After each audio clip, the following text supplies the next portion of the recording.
Hoy estamos con ustedes nuevamente para tocar temas que parecen ser de interés en la cuestión nacional y en la local, en Pan de Tlaxcala, y entonces con la presencia de nuestro amigo Jesús Gómez Méndez, vamos a iniciar la charla de este día. Y claro, el tema ineludible es el de la renuncia, si podemos llamarle así, Así es. de Santiago Nieto Castillo a la Fiscalía Especial de Delitos Electorales.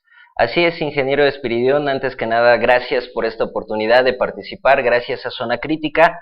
Es importante que la juventud también hable acerca de estos temas que sin duda alguna sacuden a todo el país, y como ya lo mencionó, este tema del fiscal está muy caliente en el tema político y electoral, precisamente porque es una figura clave en las elecciones del 2018, o al menos lo era hasta ahora que ya decidió desistir de esta impugnación por recuperar este cargo. Así es.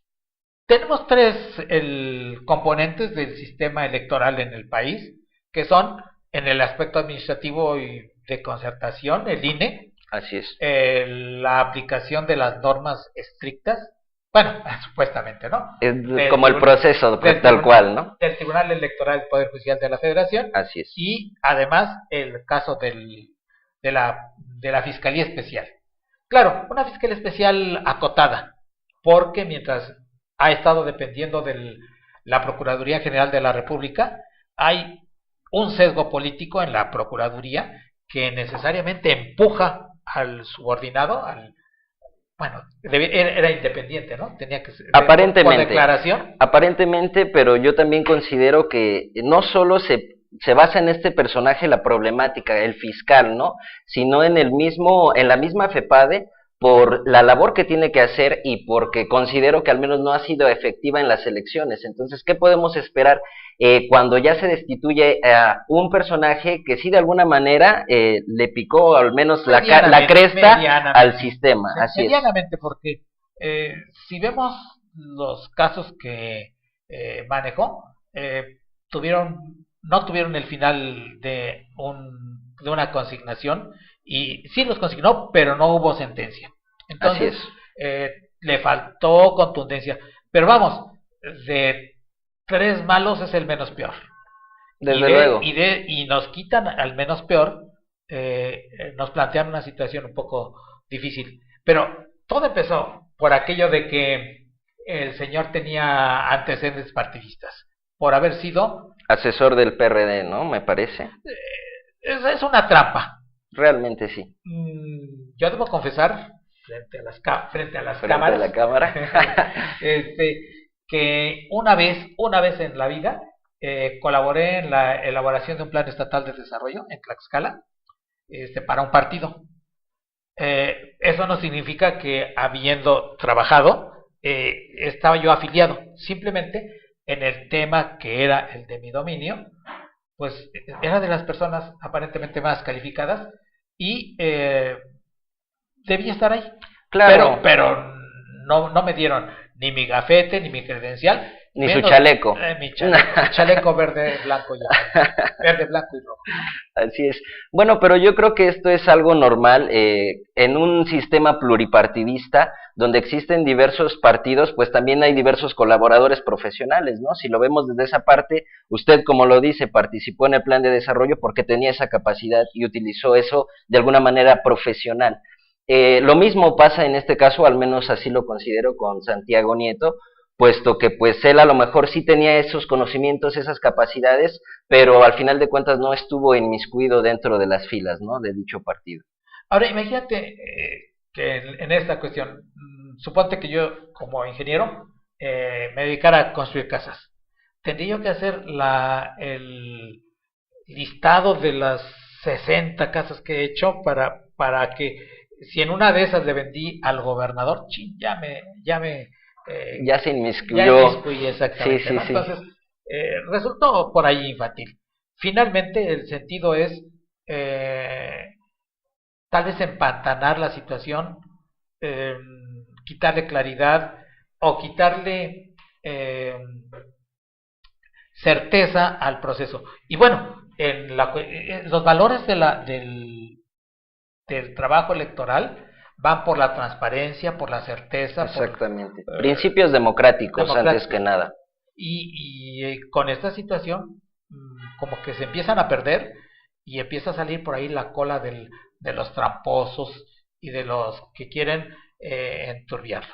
Exactamente, es algo lamentable porque estamos en un punto muy álgido en la historia del país, al menos yo así lo considero. Las elecciones que vienen van a ser sin duda históricas, y que estos sucesos se estén dando en nuestras instituciones, pues sí nos hace un poquito dudar de la capacidad de nuestros funcionarios públicos, ¿no? Yo creo que es momento de que la ciudadanía realmente reflexione lo que está pasando en nuestro país. Esto es un hecho evidente que no se puede desapercibir, ¿no? Si bien es cierto, a lo mejor no está bien fundamentado, me parece que en la jornada es donde se expone lo que Santiago Nieto buscaba, ¿no? Que era, al final de cuentas, pues pisarle los talones a Lozoya con el caso Odebrecht.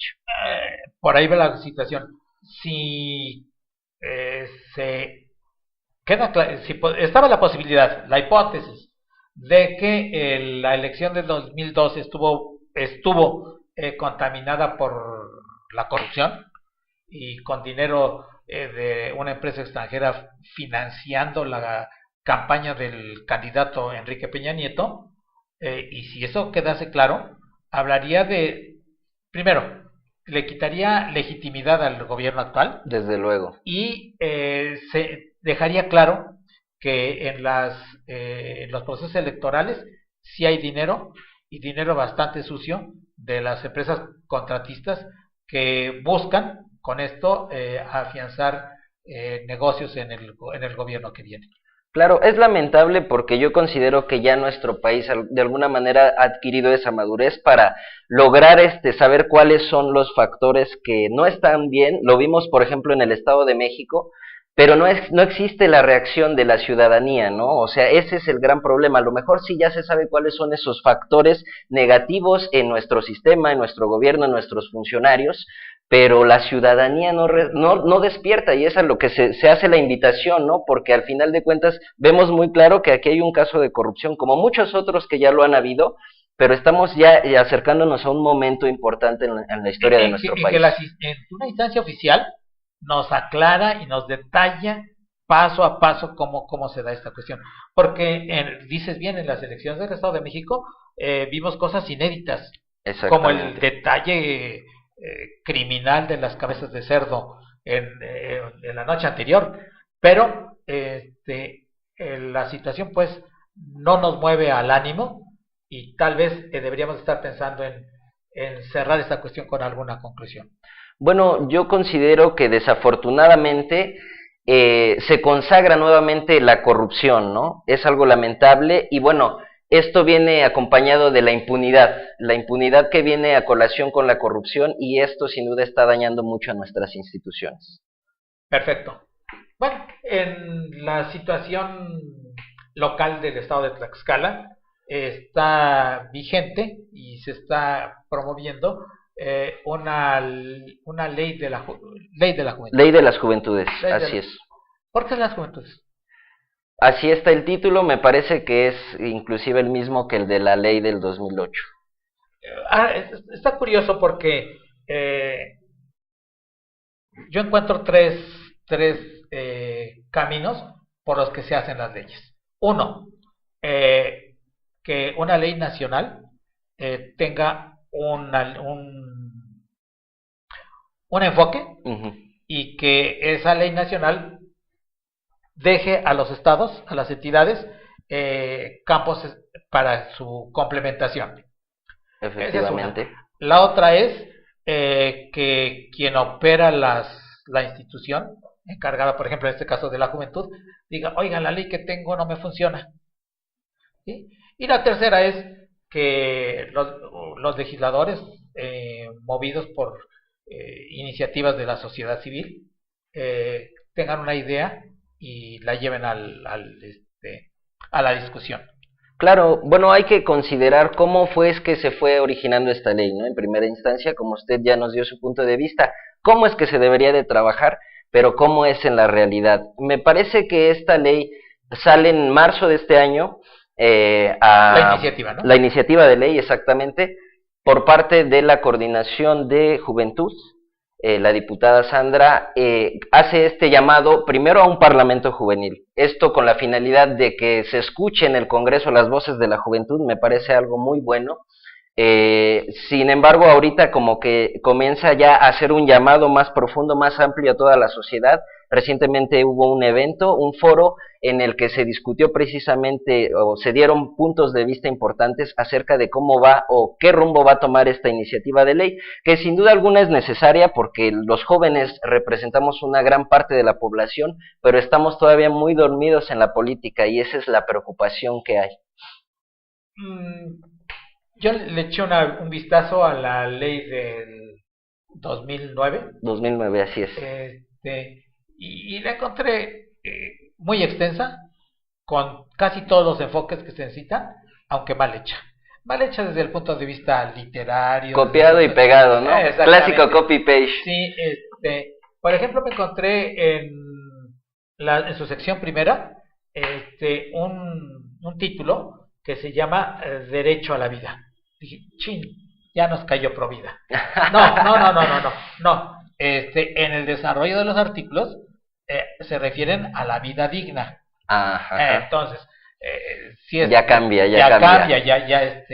Tiene ese enfoque. Bueno, entonces, por ahí yo agarraría la ley antigua y le haría las correcciones así, pero ya no de copiar y pegar, sino de analizar. Exactamente.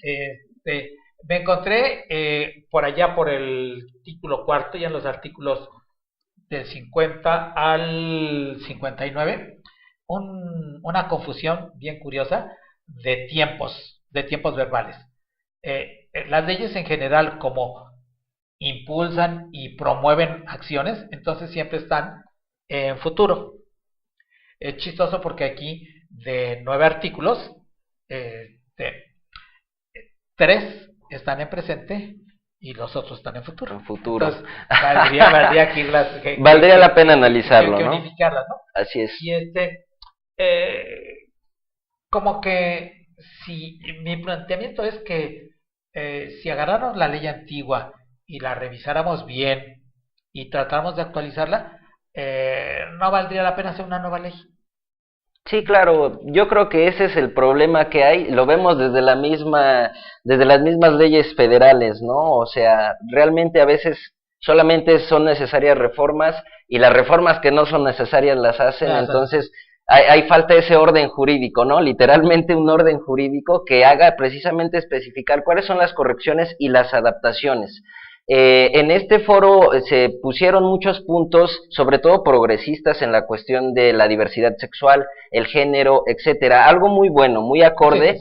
Sin embargo, hay que tomar en cuenta también la realidad de nuestro pueblo tlaxcalteca, que todavía tiene ciertas líneas conservadoras. Marcharon contra la supuesta despenalización del aborto. Así es. Que ni siquiera estaba planteada, ¿no? Exactamente. Entonces, hacer una ley tan progresista pudiera ser una medida para equilibrar los pesos en la sociedad, pero yo tengo la sospecha, y eso es lo que planteo, que no teniendo que hacer la compañera diputada, se le ocurrió vamos a hacer una nueva ley. Pero esa es mi sospecha. Podría ser.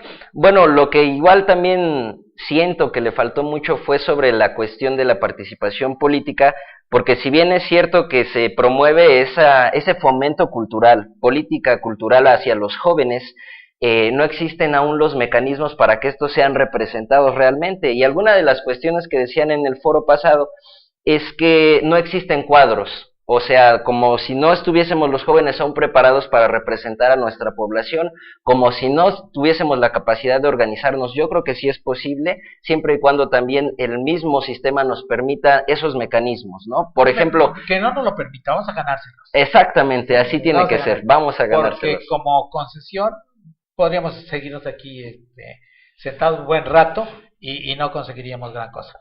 Así es. Lo importante es que aterricemos esta ley de la juventud en la participación de los jóvenes. Yo haría esa invitación a todos los jóvenes que nos están mirando, interésense por la política porque de eso depende el futuro de nuestro país. Muchas gracias. Gracias, hasta luego.